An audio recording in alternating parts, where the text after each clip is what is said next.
Tengan ustedes muy buenos días. Hoy soy la licenciada María Alejandra Valdés y en reemplazo al doctor Octavio Nahum Ganem les damos la más cordial bienvenida. Hoy es un día muy especial porque vamos a hablar de los órganos y las emociones. Y estamos ligando acá la medicina tradicional china con la psicología clínica.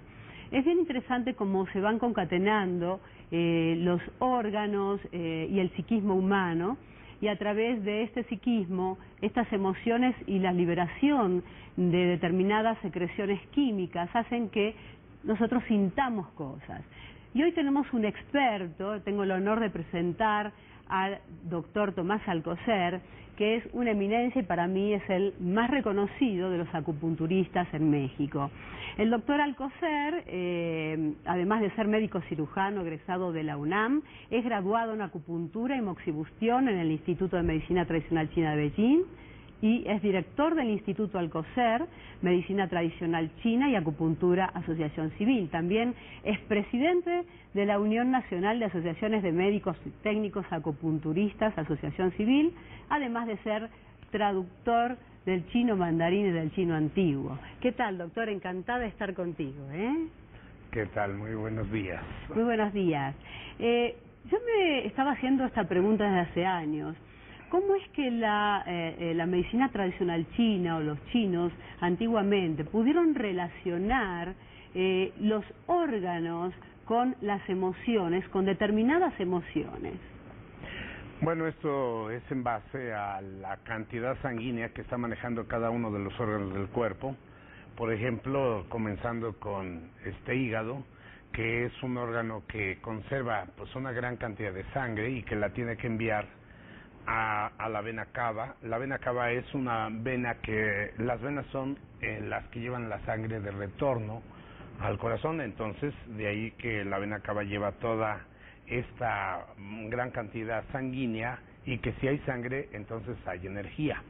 Por lo tanto, al llenarse el corazón de esta sangre que proviene del hígado, entonces se modifica el estado anímico de un individuo y el estado conductual.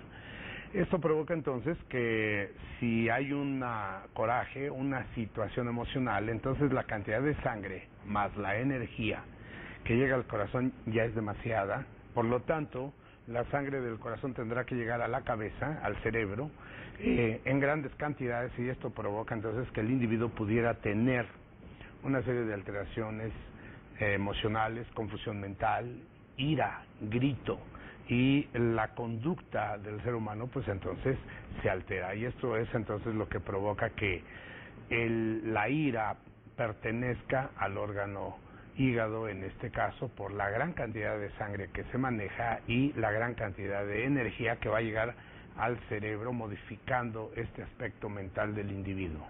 Y específicamente, doctor, en el riñón, vamos a establecernos en el riñón, vejiga como órganos, y por qué el miedo. Yo después puedo hablar a nivel psicológico del miedo, pero quiero saber por qué el miedo está ligado a los riñones y a la vejiga.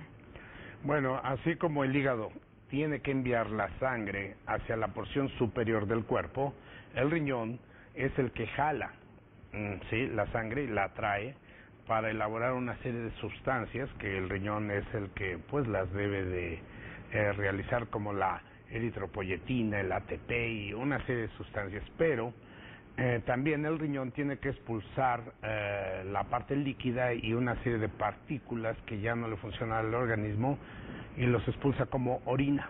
Entonces, al expulsar esta gran cantidad de materiales, es entonces en una forma de descenso, porque la parte eliminadora de esta parte líquida del riñón entonces es descendente.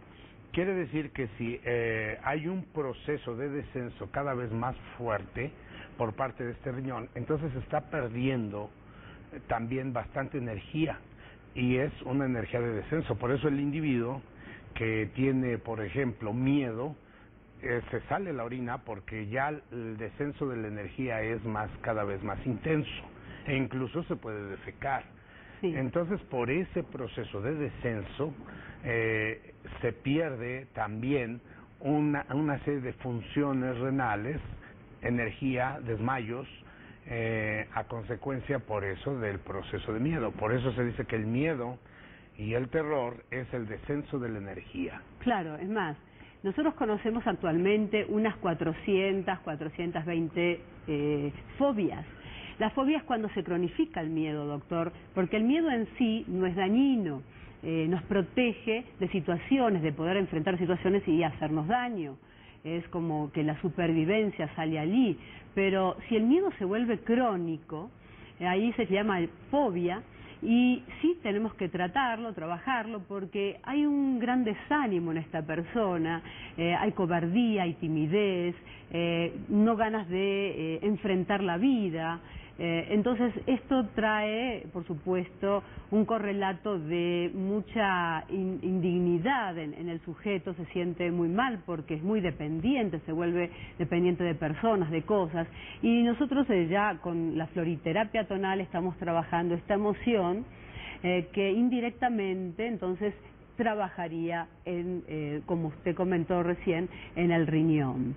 Ahora, podríamos pasar entonces a la otra emoción característica del canal del hígado, que es la de este coraje, ira.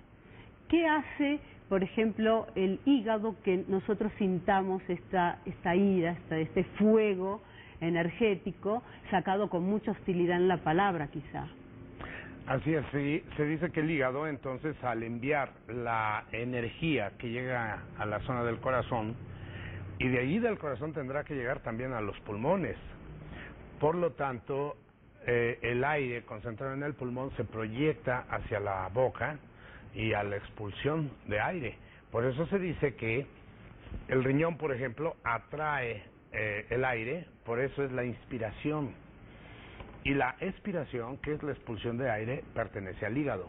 De ahí entonces que el hígado tiene un sonido muy especial que se llama el grito.